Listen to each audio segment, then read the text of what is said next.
നമസ്കാരം. ഇറാന് നേരെ അമേരിക്കയുടെ അതിശക്തമായ ആക്രമണം. തുടർച്ചയായ ആറാം രാത്രിയിലും US യുദ്ധവിമാനങ്ങളും ഡ്രോണുകളും യുദ്ധക്കപ്പലുകളും ഇറാൻ തീരങ്ങളിൽ ബോംബുകളും മിസൈലുകളും വർഷിച്ചു. ഇന്ത്യയുടെ സാമ്പത്തിക സഹായത്തോടെ നിർമ്മിച്ച തന്ത്രപ്രധാനമായ ചബഹാർ തുറമുഖത്തെ നിരീക്ഷണ ഗോപുരം US മിസൈൽ ആക്രമണത്തിൽ പൂർണ്ണമായും തകർന്നു. ഹോർമുസ് കടലിടുക്കിന്റെ നിയന്ത്രണം ഇറാനിൽ നിന്ന് പിടിച്ചെടുക്കുക എന്ന ലക്ഷ്യത്തോടെയാണ് US നീക്കം. തകർന്നു വീഴുന്ന ചബഹാർ തുറമുഖ ഗോപുരത്തിന്റെ ചിത്രം ഇറാൻ ഇനി ഹോർമുസ് കടലിടുക്ക് നിയന്ത്രിക്കില്ല എന്ന കുറിപ്പോടെ US പ്രതിരോധ സെക്രട്ടറി പീറ്റ് ഹെഗ്സെറ്റ് സോഷ്യൽ മീഡിയ പ്ലാറ്റ്ഫോമായ എക്സിൽ പങ്കുവച്ചു. ഇറാന്റെ സൈനിക ശേഷി പൂർണ്ണമായി തകർക്കുക എന്നതാണ് ലക്ഷ്യമെന്ന് US സെൻട്രൽ കമാൻഡ് വ്യക്തമാക്കി.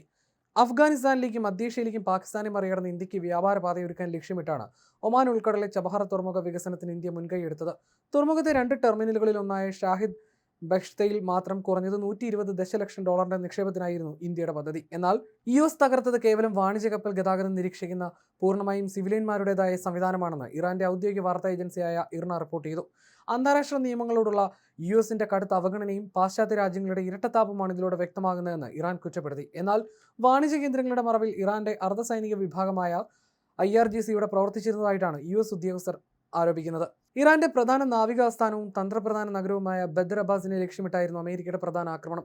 ബദർ അബ്ബാസിനെ രാജ്യത്തിന്റെ മറ്റ് ഭാഗങ്ങളുമായി ബന്ധിപ്പിക്കുന്ന 6 പ്രധാന പാലങ്ങൾ, ഒരു വിമാനത്താവളം, റെയിൽവേ സ്റ്റേഷൻ എന്നിവ US തകർത്തു. ഇറാൻ ആണവ നിലയം സ്ഥിതി ചെയ്യുന്ന ബുഷേറിലും ഇരട്ട സ്ഫോടനങ്ങൾ ഉണ്ടായതായി ഇറാൻ ഔദ്യോഗിക ടെലിവിഷൻ സ്ഥിരീകരിച്ചു. US ആക്രമണത്തിന് പിന്നാലെ ഗൾഫ് മേഖലയിൽ ഉടനീളം മിസൈൽ വർഷമുണ്ടായി.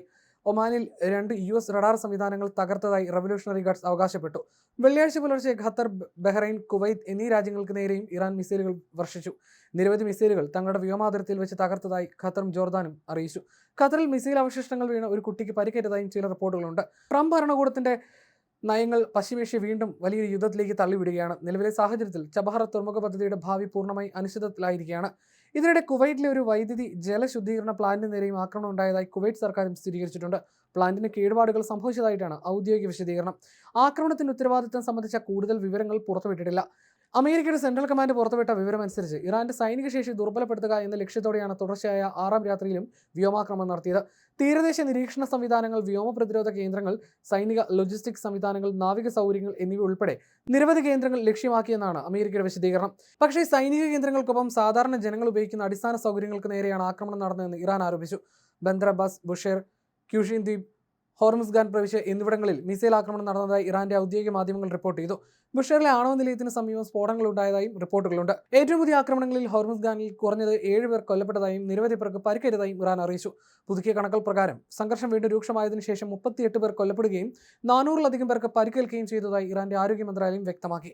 ഇറാനെതിരായ അമേരിക്കൻ സൈനിക നടപടികൾക്ക് പ്രതികാരമായി മേഖലയിൽ വിവിധ കേന്ദ്രങ്ങൾ ലക്ഷ്യമിട്ട് ആക്രമണം നടത്തിയതായി IRGC അവകാശപ്പെട്ടിരുന്നു. എന്നാൽ ഈ അവകാശവാദങ്ങൾ അമേരിക്കയോ ബന്ധപ്പെട്ട രാജ്യങ്ങളോ സ്ഥിരീകരിച്ചിട്ടില്ല.